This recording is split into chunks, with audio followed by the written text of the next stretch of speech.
I'm Caroline Hobbs, and I wrote Downfall. My name is Pat, and I've been playing role-playing games for years and played with these guys for years, but I haven't played very much Downfall, so I'm excited to try it out. Hi, I am Ben Robbins, and I've been playtesting Downfall off and on for about the last 2 years, and I'm very excited that it's finally coming out. Tonight we're playing with the Dream Team. As the story opens, our society is approaching its final days. Though most of us can't perceive the coming doom, a hero arises, helplessly struggling against the inertia of collapse. Downfall is the story of how we try to save our society and ourselves, and fail. First, we're going to choose a flaw. Flaw is a human failing that's at the core of our civilization's self-destruction. Envision complacency, cowardice, greed, jealousy, loyalty. What about cowardice? Yeah, what do we mean by cowardice? Like we're afraid to do something. We're shying away from something that we should be doing. So cowardice is when you know you need to do something, but you don't because you're frightened. So choose a word from that list, or think of your own. Shoot. Ooh. Cool. So we have Nice clouds, and happy. waves, and swarm. Yeah, screw you guys. Nice. Okay, so now we describe the physical appearance. So describe the physical appearance of the haven using the 3 elements as a guide. What if like the waves are water, but like not acidic, but like it's just like totally inhospitable, Yeah. Oh, like polluted, like nasty, acidic. something like that, or Yeah, maybe yeah. some weird planetary thing where it's like You cannot step in the water, right? Yeah. Acidy, caustic and corrosive. I want the clouds to always be there. We never see the sky without the The clouds. clouds are good. Maybe like we can like draw nutrients or whatever from the clouds. I mean, these clouds have physically beneficial properties. maybe that's the only place we can get potable water. Oh, Yeah, that's there you great. go. Okay. Yeah. What's our swarm? I was just thinking about nanobots. Nanobots? Yeah, Awesome. Yeah. like swarms of tiny little Yeah. hunter-killer robot thingies.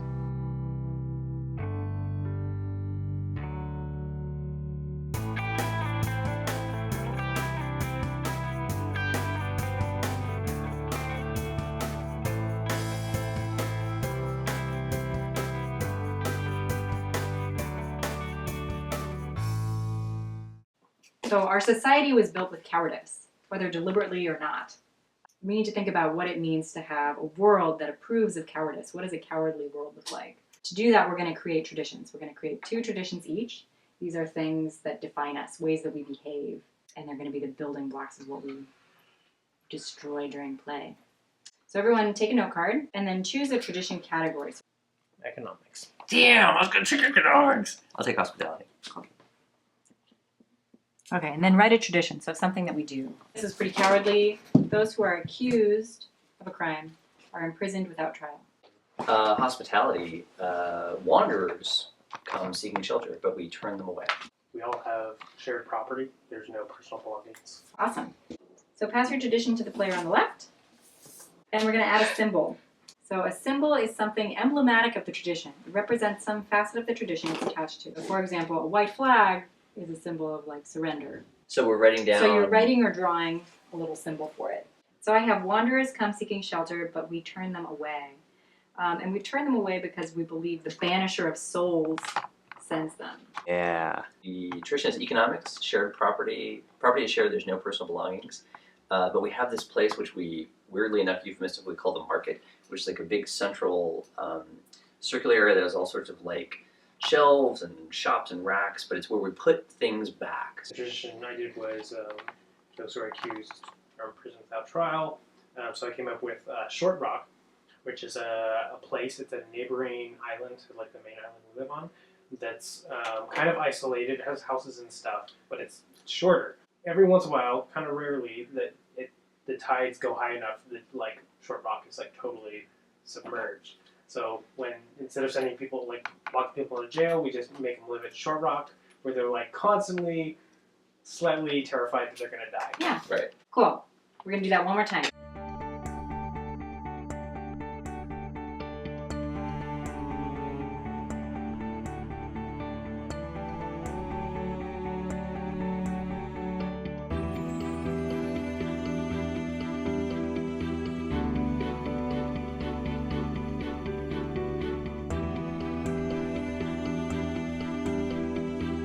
High water. High water. High water. High water.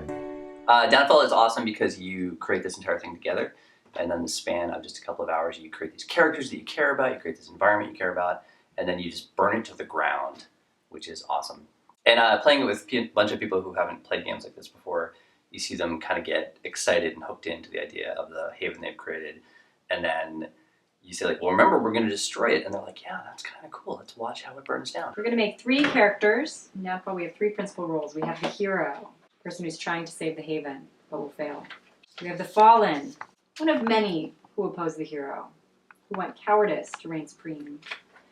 And the pillar, one of the many ordinary people in the haven, who just want things to be the same. So first, let's create the hero. Okay, so the main character of our game is called the hero. The hero recognizes the haven's coming doom and tries to prevent it. They are our only hope, and yet they will fail. Okay, so first we're going to give the hero a role in the haven. So let's pick a tradition and give them something that they do that relates to it.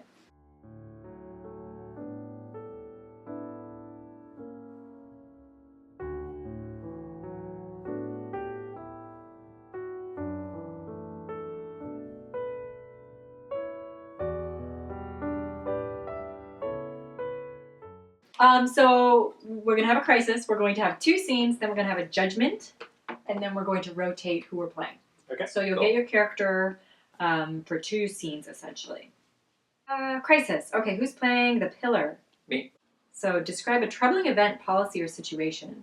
First choose a tradition, and then choose a crisis that is affecting it. So tell everyone what tradition you choose, and then describe a crisis. Here's a handy-dandy list of example crises. Accident, assassination, civil war. These are kind of later on.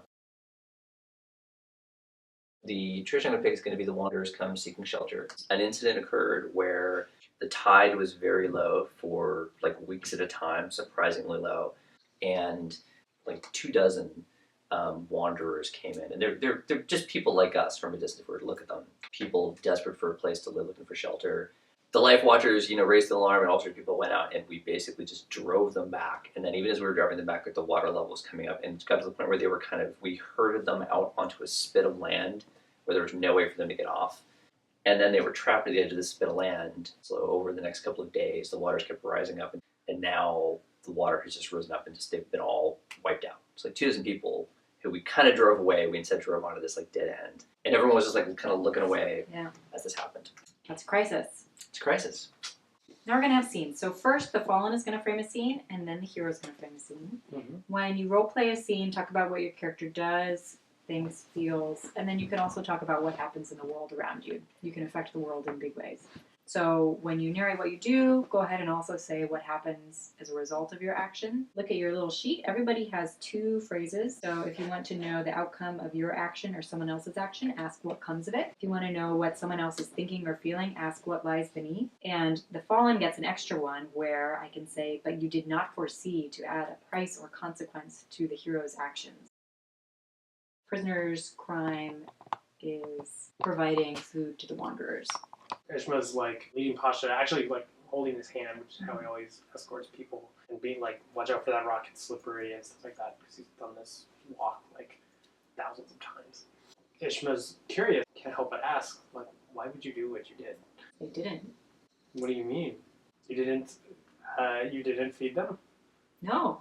What lies beneath? Is this truth? This is true. You didn't feed him. So Ishma's, he grits his teeth, and he's heard this kind of thing tons of times. You've been doing this for a while, right? Yeah. And he stops as they're walking. He says, "Am I going to die?" And he stops and he says, the tides are unpredictable. He's like, you're only supposed to be out there for 60 days for your crime. He starts shaking his head and says, "I can't do it. You have to take me. You have to save me. Don't make me go there, please." And he gets down on his knees and starts begging. And he says, I can't do that. This is my job, and everything would fall apart.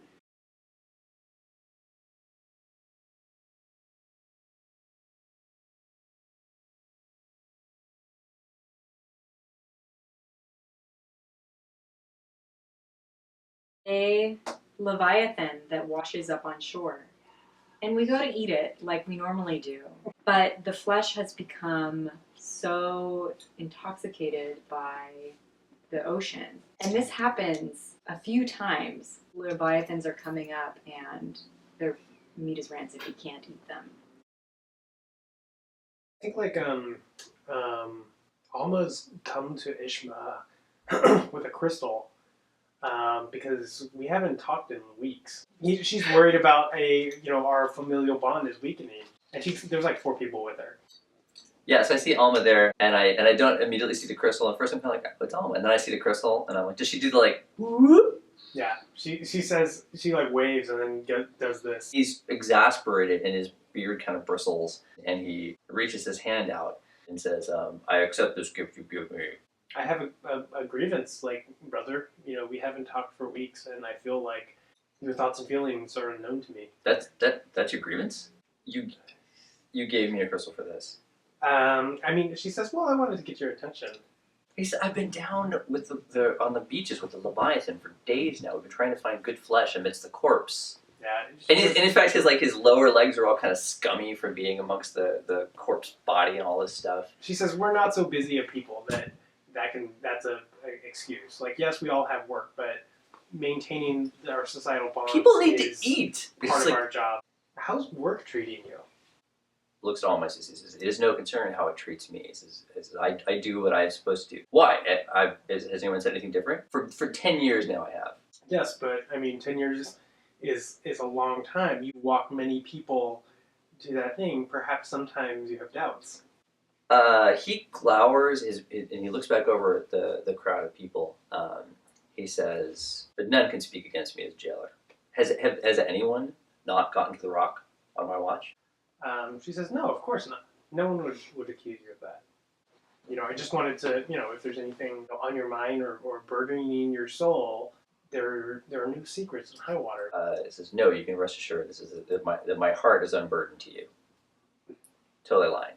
And then he takes the crystal and as is traditional, he puts it on the ground and squashes it with his foot. Like grinds it into dust. Like this problem has been solved. So an awesome thing happens when you rotate characters, and that's when you go from playing the hero to playing another character. You've already played the main character. You know what they're feeling, and you know what their weak spots are.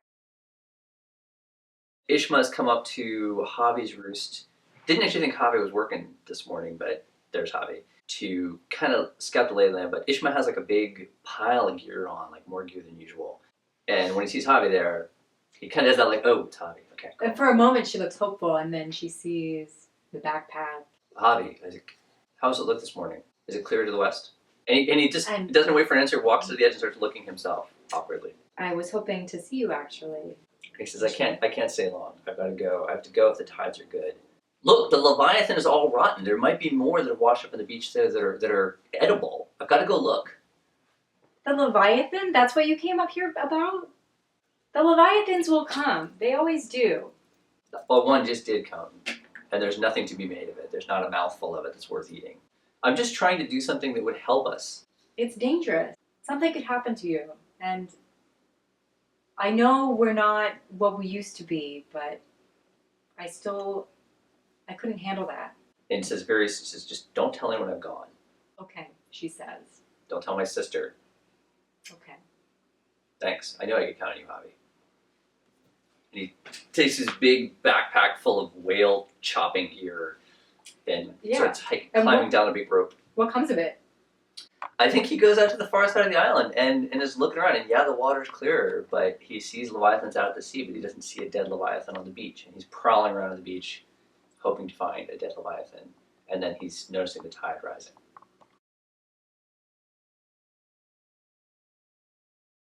When you come back, there's like people waiting for you as you're approaching. Like, obviously the watchers have seen you coming up. There's someone there who's like wearing the jailer uniform, and they're like, Ishma, you need to come with me. I need to escort you to Small Rock for Bum, bum, bum. for your crime. So I'm really digging the cowardice as our flaw. Something about having our hero in this hostile environment and wanting to do these courageous things that we as kind of like authors and I guess the audience of this kind of story, we're like, yeah, and everyone else is just like, whoa, calm down, like let's not do anything heroic.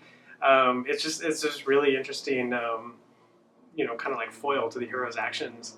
And also, like, I'm also like thinking about this world, like with all the nanobots and the poison sea, and like, I'm starting to think like maybe there's a reason the survivors are cowardice. Like maybe all the heroic people died off in whatever nanobot acid, water disaster happened. So maybe Ishma is really the asshole who's going to get everyone killed. So cowardice is tricky because even though Ishma is like our hero and is doing all this bold stuff, a lot of the times he's been pretty much too cowardly even to confront the people around him to try to convince them to do this stuff. And then he's been remonstrating himself and criticizing himself for being cowardly, like the scene where he leads the guy to the short rock. But now that he's actually finally taken his bold move and gone off and tried to find a fresh Leviathan past the short rock, it totally backfired on him, and he's been stripped of his title. He's been taken to the short rock and imprisoned himself. But because he knows the water is rising and the tide's going to come up and they're all going to die, he knows the time is running out. And so when these wanderers show up coming from the far side, and they've got better weapons, they've got these harpoons, they can hunt the Leviathans, he kind of seizes them on a little bit and joins forces with them. And him and the prisoners have now marched back across the Strand, only to be confronted by all of the people from his haven who are waiting for them. So now we got this difficult standoff. It's pretty much like a cowardly standoff, though, because we have the people from the haven who want to scare off the intruders, and usually we just like pepper them with darts to make them run away. But now it's like they're facing a small army. So it's a bad situation. And we got the tide coming up, we've got swarms in the air. We're not quite sure where this is going to go, whether people are just going to collapse and flee, or if they're going to, cowardice is their thing, so they probably will. Ishma, the Wanderers, and the Banished are all standing on the shore. They have their big harpoon guns. On the island, the prisoners were fearful. Now they're kind of like, they've gotten a little stronger under Ishma's leadership.